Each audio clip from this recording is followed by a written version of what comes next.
Bienvenidos a la breve historia para laicos. Hola, soy el profesor Javier y hoy vamos a aprender la increíble historia de George Washington. A menudo pensamos en él como una estatua de mármol, el primer presidente, el padre de la patria estadounidense. Pero, ¿quién era el hombre detrás del mito? Como un terrateniente de Virginia, se convirtió en el líder de una revolución y en el primer presidente de una nueva nación. Si les gusta este tipo de contenido, no olviden dejar su like y suscribirse al canal. Nos ayuda inmensamente. ¿Vamos a la historia?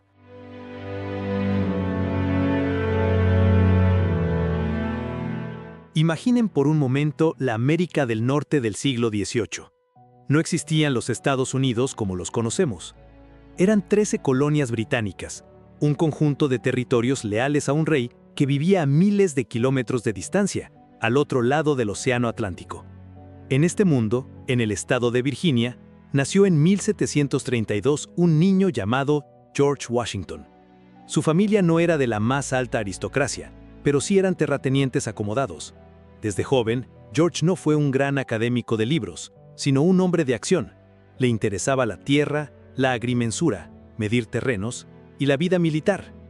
Era alto, fuerte y poseía una presencia imponente, algo que le serviría mucho en el futuro.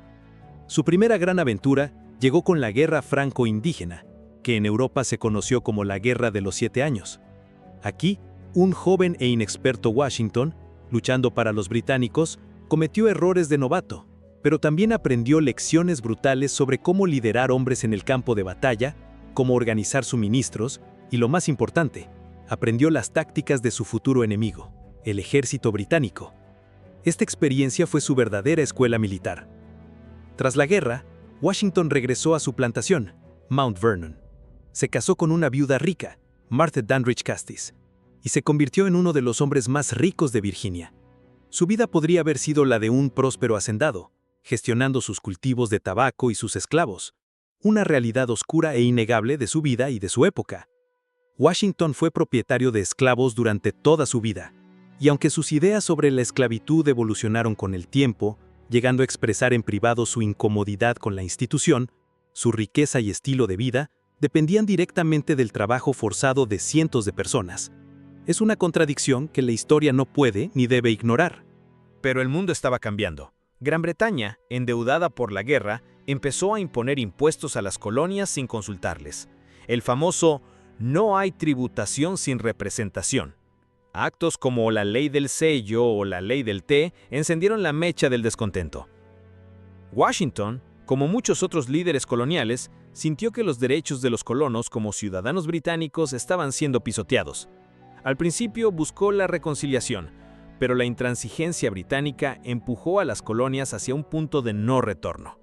Cuando estallaron las primeras chispas de la Guerra de Independencia en 1775, el Congreso Continental, el gobierno provisional de las colonias, necesitaba un comandante en jefe para su recién creado Ejército Continental. La elección fue unánime: George Washington.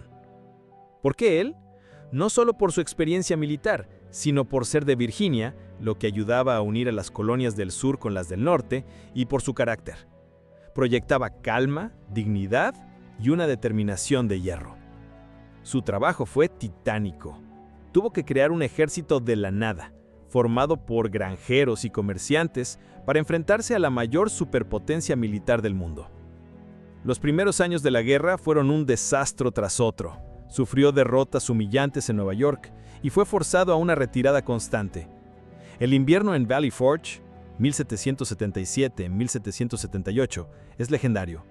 Sus hombres estaban descalzos, hambrientos, muriendo de frío y enfermedades. Cualquier otro líder podría haberse rendido, pero Washington demostró su mayor fortaleza, su capacidad de resistencia. Mantuvo unido al ejército con pura fuerza de voluntad, compartiendo las penurias de sus soldados y logrando que mantuvieran la fe en la causa. Su genialidad no fue tanto la de un estratega brillante en batallas campales, sino la de un maestro de la supervivencia y la guerra de guerrillas.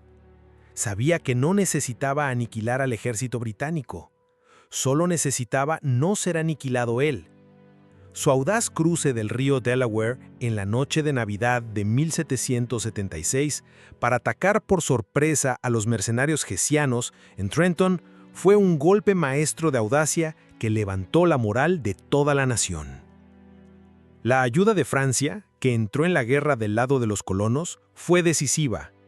Finalmente, en 1781, en Yorktown, Washington, con el apoyo de la flota y las tropas francesas, logró acorralar al ejército británico del general Cornwallis, forzando su rendición.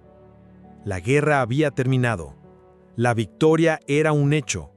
Washington, en la cima de su poder y popularidad, hizo algo que asombró al mundo. Renunció a su cargo. En una época de reyes y dictadores, el general victorioso entregó voluntariamente su espada al Congreso y se retiró a su granja. Este acto, por sí solo, cimentó su leyenda como un líder desinteresado, un moderno Cincinnato que dejaba el poder para volver a ser un ciudadano. Pero la paz trajo nuevos problemas.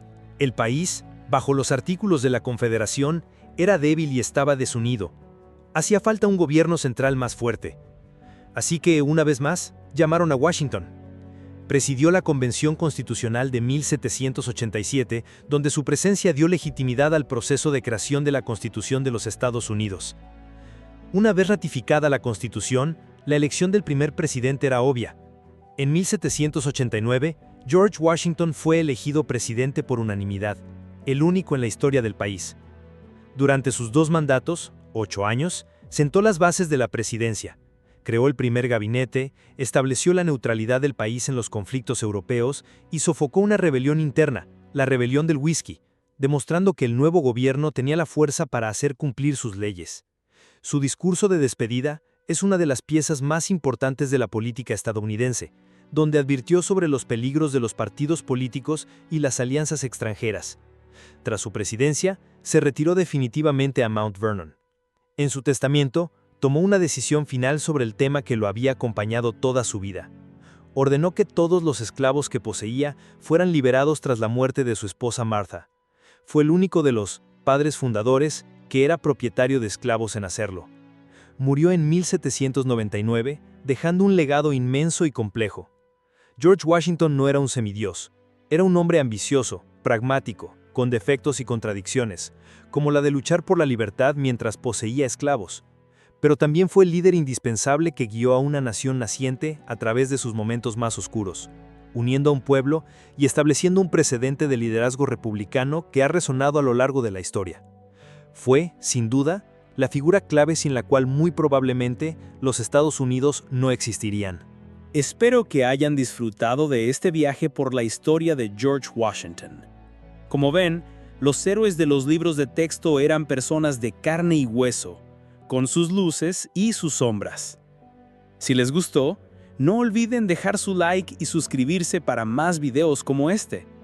Nos ayuda inmensamente a seguir creando.